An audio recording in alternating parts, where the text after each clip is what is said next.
ఇక హైదరాబాద్ ముంబై ప్రతిపాదిత bullet train ను సంగారెడ్డి జిల్లా జహీరాబాద్ మీదుగా నడపాలని డిమాండ్ చేశారు ఎమ్మెల్యే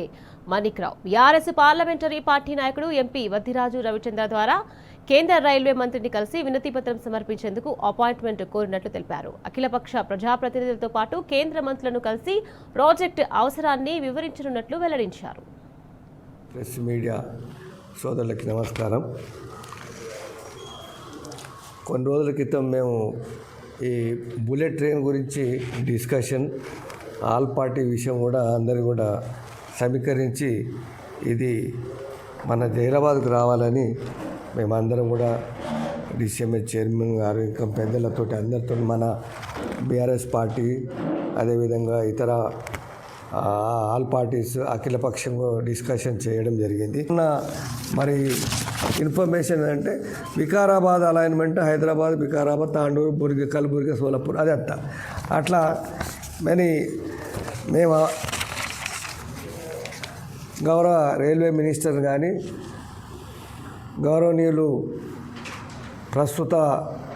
ప్రధానమంత్రి గారికి మా యొక్క విన్నపం,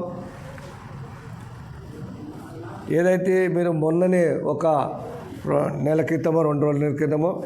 నీమ్స్ గురించి మీరు 2300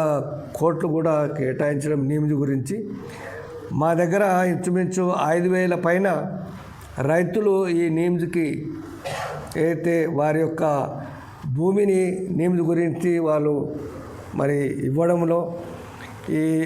స్మార్ట్ సిటీ అని అదేవిధంగా రాబో దినాలలో ఇది పూనా టైపు కాబోతుందని మరి చెప్పడం, అన్ని మేజర్ కంపెనీలు ఏదైతే మ్యానుఫ్యాక్చరింగ్ కంపెనీస్ వస్తాయని మరి 4-5 లక్షల మంది ఎంప్లాయ్మెంటు వస్తుందని చెప్పడంతో మా యొక్క రిక్వెస్ట్ ఏంటంటే ఏదైతే మీరు ప్రపోజల్స్ ఎక్కడైతే మీరు వికారాబాద్ అంటున్నారో దానికి బదులు నేమ్స్ డెవలప్మెంట్ అవుతున్నది కాబట్టి మీరు హైదరాబాద్ ముంబై నుంచి వయా జహీరాబాద్ ఇవ్వాల్సిందిగా మేము కేంద్ర ప్రభుత్వాన్ని కోరుతూ మరి ఈ కార్యక్రమంలో మన పార్టీ తరఫు నుంచి కొంత ముఖ్య నాయకులని అదేవిధంగా అఖిలపక్షం నుంచి కూడా తీసుకొని ముఖ్యంగా మన పార్లమెంటు సభ్యులు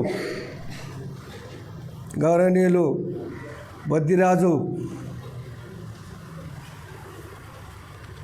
రవిచంద్ర గారిని కలుపుకొని వారితో మరి ఒక రిక్వెస్ట్ చేయడం జరిగింది.